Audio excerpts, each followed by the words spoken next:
बाळमामांचा एक भक्त जेव्हा बकरीचा बळी देण्याचे ठरवतो, पण ते जेव्हा बाळमामांना समजते त्याच्यानंतर जे घडते ते खूप भयानक होते। बाळमामा प्रत्येक अमावस्याला हलसिद्धप्पाच्या दर्शनाला जायचे। हलसिद्धप्पाची यात्रा बाळमामाने कधीच चुकवली नाही। आणि त्याच गावात शिंगाडी नावाचे एक दाम्पत्य होते। बाळमामा गावात आल्यानंतर शिंगाडी त्यांच्या घरी गेले नाही असे झालेच नाही। शिंगाडी दाम्पत्य खाऊन पिऊन सुखी होते, परंतु एक क्षुल्लक त्यांच्या मनालाच टोचत होते, ते म्हणजे लग्न होऊन 10-12 वर्ष झाले होते तरी त्यांच्या वंशाला दिवा नव्हता। मूल व्हावे यासाठी त्यांनी गावोगाव फिरून प्रत्येक देवरसाला भेटून मुलाबद्दल चौकशी केली। तेव्हा एका देवरसाने त्याला करणी करण्यास सांगितले। मुलांसाठी शिंगाडी पती पत्नी काही करण्यास तयार होते। त्यांनी करणी करण्याचा निश्चय केला। त्यासाठी लागणारे सर्व साहित्य त्यांनी घरी आणून ठेवले। त्यांनी सांगितले होते अमावस्याला एक गाभण मेंढी कापून तिच्या पिल्लाला देवाजवळ पुरायची। याच विधीला करणी करणे किंवा कंदुरी करणे अशी संज्ञा आहे।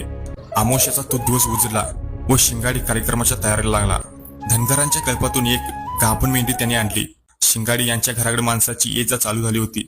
घराच्या पाठीमागच्या परिसरातच ती मेंढी बांधून ठेवली होती।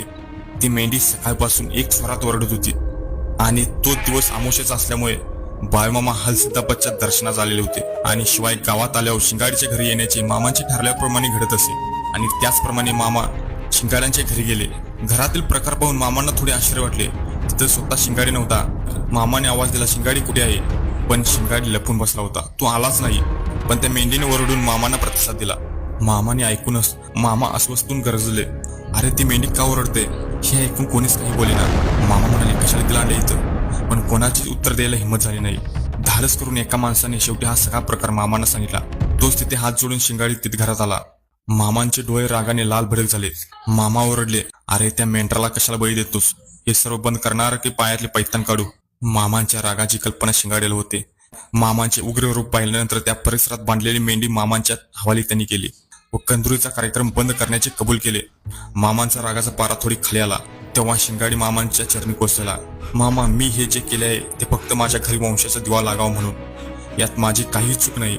आता यापुढे होणारा हा कार्यक्रम मी थांबवला आहे। सर्वजण एकमेकांच्या चेहऱ्याकडे पाहू लागले। सर्वांच्या उत्साह पाणी पडले आणि ती रात्र तशीच गेली। दुसऱ्या दिवशी मामाने शिंगाडींना सकाळी बोलवले, गावाच्या बाहेर नेले। गावाच्या पश्चिमेला एक आंब्याचे झाड होते। त्या आंब्याच्या झाडाजवळ गेल्यावर मामा शिंगाडींना म्हणाले, अरे लेका, तुला एकच काय 5 गंड मुलगे होतील आणि पुढच्या वर्षी तुझ्या घरी पाळणा आलेल। या झाडाच्या साक्षीने तुला सांगतो। मामांच्या भरल्या आशीर्वादाने तृप्त होऊन शिंगाडी घरी आला आणि वर्षाच्या आतच पाळणा हल्ला। त्यांना पहिल्या पुत्रप्राप्तीचा आनंद मिळाला।